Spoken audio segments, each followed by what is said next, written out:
remember you are in one of three major parts of the Everglades. So really each part of the Everglades is completely different, and to appreciate how awesome this is, if you hit each spot, you can actually do this in one day. But this is the river. If you drive 20 minutes to the west, you're in the swamp. An hour to the south, now you have brackish water. I don't know how you're gonna get through there, guys. I don't know how you're gonna get through there. I'm not sure how you're gonna get through there. Yeah, is that okay? Thank you. Here, land that, I got room here.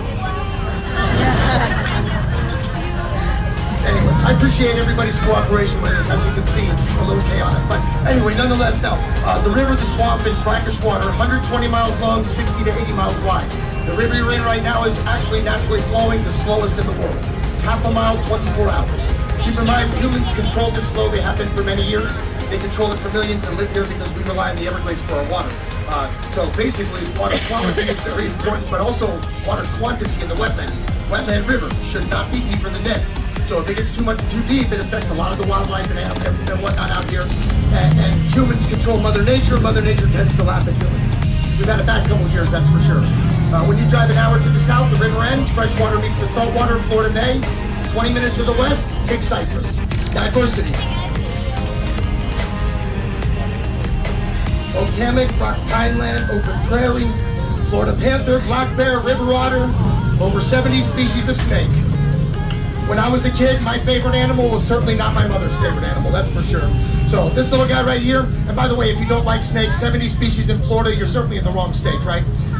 This guy, his name is Arthur, Florida king snake. See what I did there? King snake, Arthur, boom. It's gonna get worse, trust me. Anyway, tough crowd, that's all right, jokes get worse. So anyway, this guy right here, he's not dangerous. In fact, of all the snakes that we do have in Florida, 6 are venomous. Everglades has 4.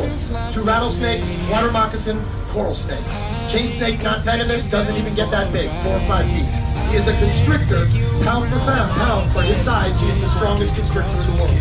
So basically, wrap around, squeeze their prey. You can see he's wrapped around me. He's starting to get tight. He's not trying to get me, so don't worry.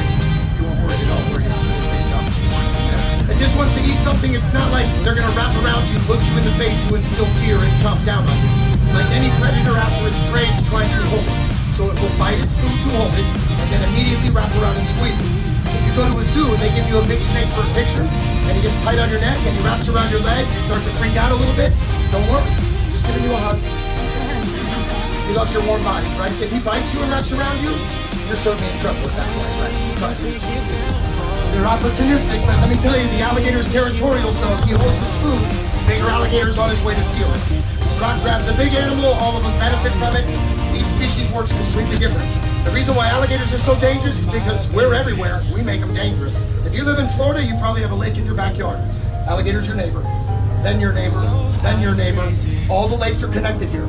So what happens, we see him and we love him and we just want to make him happy. Now, you throw him one piece of food to make him happy, he'll be dangerous forever. Now every time he gets hungry, all he thinks about is you. He wants you to give him food. He doesn't know the difference between hand and food. Yeah? You're swimming, give me food. He grabs something, uh-oh, it's big, it's alive, it goes underwater. This is instinct, this is the way it works.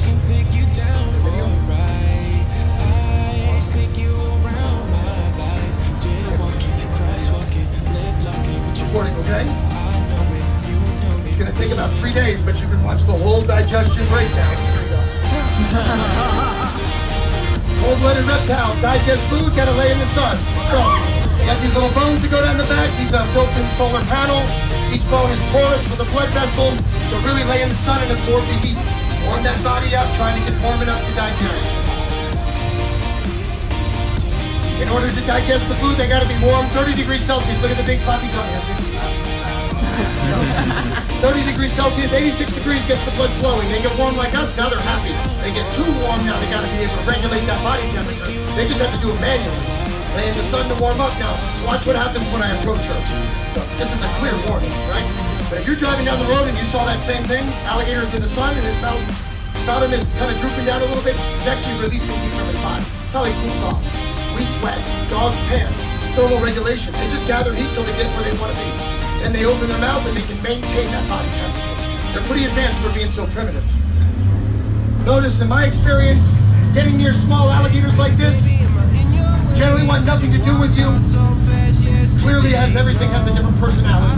So I step away, you see how she calms down. Right? Get near her, she'll get defensive. Step away, she's gonna calm down. I'm not even worried about her running after me because that doesn't work like that. If If I had energy like a dog, you better believe I'm not even in here.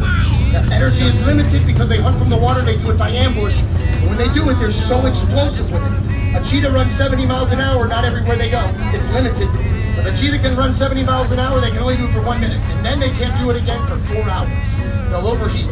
Same thing, limited energy, you know what I mean? So basically, sit in the water, animal makes a mistake, boom, they get you. That animal, within 24 hours, downloaded all the information it needed to know about me. The way I walk, the way I talk, the vibrations I make. So basically, she'll figure you out. They're smarter than we give them credit for, but they aren't going for the water. See how the throat's closed? No, the throat's closed. If they went under and throat open, too much water. Throat closed, catch, head above the water, open the throat, swallow the food. They don't chew food, they grab it, they crush it. Again, the tongue. Ooh. Top of the head, nose, eyes, and ears. Tail. This animal is built for the water. They can use their tail to swim. The top of the head, they go under, top. Now they can smell, see, and hear everything going on. Smell a dead animal, 1.5 kilometers. Hear a fish jump over that fence again. It's coming for you. They hear fish jump in the water about 100 meters. Look, like I said, they can tell the difference between me and a dog walking. They can feel the vibrations. The eyelids, they blink. Look at the goggles. If she got bit in the head, eyes sink into the skull. Go home, mama. Go home. Go home. Go home. Go home. Go home. What a fucking girl you are. You're so gentle. What a good girl. Thank you for not biting me. You're the prettiest alligator here. Don't tell the others I said that. What a good girl. What a good girl. Applause for the alligator.